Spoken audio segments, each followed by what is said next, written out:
বিসমিল্লাহির রহমানির রহিম। পরম করুণাময় আল্লাহর রহমতে সবাইকে আমি আন্তরিক শুভেচ্ছা জানাচ্ছি। যে যেখানে আছেন সুখে থাকেন, ভালো থাকেন, শান্তিতে থাকেন। আজকে আমি একটি বিষয় নিয়ে আলোচনা করতে যাই যে হবিগঞ্জে যে এনসিপির উপরে আক্রমণ হয়েছে, এই ঘটনা কিন্তু বহুত খারাপ ঘটনা। কারণ অতীতে যে সরকার পতন হয়েছে, আওয়ামী লীগ সরকার, সেই আওয়ামী লীগের সরকার পতন হওয়ার কারণ হলো এই ছাত্র লীগ, ছাত্র যুব লীগ তারা অতি উৎসাহিত হয়ে এবং পুলিশের শেল্টারে তারা যেভাবে বিএনপির উপর আক্রমণ করেছে, এইভাবে আক্রমণ করার ফলে এবং এনসিপি, তখন তো এনসিপি গঠন হয় নাই, ছাত্রদের উপর যেভাবে আক্রমণ করেছে, সেই আক্রমণের যে ইঙ্গিত এখন যেই যুব ছাত্র দল হবিগঞ্জে যে আক্রমণ করেছে, এর লক্ষণ মোটেই ভালো না। কারণ আমি বর্তমান সরকার মাননীয় প্রধানমন্ত্রী তারেক রহমান সাহেবকে অতি উৎসাহের সাথে বলতে চাই, তিনি যেসব প্রোগ্রাম হাতে নিয়েছে বাংলাদেশের জন্য অত্যন্ত গুরুত্বপূর্ণ এবং উন্নয়নের দুয়ার খুলে দিয়েছে এই আমাদের প্রধানমন্ত্রী তারেক রহমান।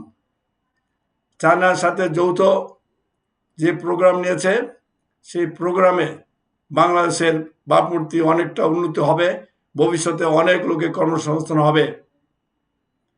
তাই তার নেতৃত্বে দেশ এখন মোটামুটি ইনশাল্লাহ ভালো চলছে, ভবিষ্যতে আরো ভালো আশা করি।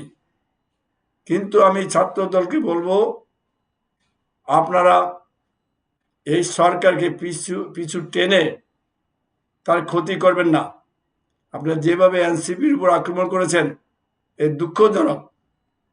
নাসিরউদ্দিন পাটোয়ারি যদি বেফাস কথা বলে থাকে, তার বিরুদ্ধে আপনি মামলা করেন, তার বিরুদ্ধে অ্যাকশন নেন, আইনগত ব্যবস্থা করেন। আপনাদের এই ক্ষমতা কে দিয়েছে যে আওয়ামী লীগের মতন, ছাত্র লীগের মতন অস্ত্রশস্ত্র নিয়ে পুলিশের হেফাজতে আপনি এনসিপিকে আক্রমণ করবেন? আর পুলিশকে প্রশ্ন করা হলে বলে যে হাইকমান্ডের নির্দেশ। হাইকমান্ড কে? এখন জনগণ জানতে চায় হাইকমান্ড কে। এই হাইকমান্ড করতে করতে আওয়ামী লীগের পতন হয়েছে। কারণ আমি অনেক বন্ধু বান্ধবের সাথে, আওয়ামী লীগের নেতার সাথে অনেক প্রশ্ন করেছি, তারা উত্তর না দিতে পেরে বলেছে যে হাইকমান্ডের নির্দেশ। আমি বলছি হাইকমান্ড কে? ন্যায় অন্যায় তো আছে, হাইকমান্ড নির্দেশ হলে কি, হাইকমান্ড যদি অন্যায় বলে আমি কি সে অন্যায় করবো? ন, আমি সে অন্যায় করতে পারি না। কিন্তু এখন যে ছাত্র দল যে ঘটনা ঘটিয়েছে, একটা বাচ্চা ছেলে চক্ষু নষ্ট হয়েছে, এই সামান্য ইস্যু নিয়ে দেশে একটা তোলপাড় হলে আমাদের দেশের উন্নয়নের ব্যাঘাত ঘটবে, তারেক রহমানের এমবিশন নষ্ট হবে। আপনারা এই ছাত্র দল কি চান বিএনপির পতন হোক? এই ছাত্র দল কি চান বিএনপির সুনাম নষ্ট হোক? তাই আমি ছাত্র দলকে বলবো, যুব দলকে বলবো, সাবধান হয়ে যান। তারেক রহমানকে মনে করেন না যে আপনাকে ছেড়ে দেবে। ওই মোবাইলের সামনে যে ছবি উঠেছে, যেসব ছবি আমাদের মোবাইলে উঠেছে, এই ছবি দেখে দেখে বিচার করা হবে। আপনারা মনে করেন না আমাদের মাননীয় প্রধানমন্ত্রী ছেড়ে দেবে আপনাদের।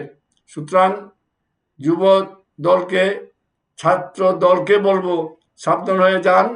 এমন বাড়াবাড়ি করলে দেশের অশান্তি হবে এবং আমাদের বিএনপির সুনাম নষ্ট হবে। তাই লাস্ট ওয়ার্নিং। এবং আমি তারেক রহমানকে বলবো, মাননীয় তারেক রহমানকে বলবো, আপনি এদের বিরুদ্ধে অ্যাকশন নেন। অ্যাকশন যদি না নেন তাহলে আপনারও দুর্নাম হবে। তাই রিকোয়েস্ট করছি, যারা যারা এই কাজ করেছে প্রত্যেককে বিচারের মাধ্যমে শাস্তি দেওয়া হোক। এই বলে আমি আজকে শেষ করছি। খুদা হাফেজ।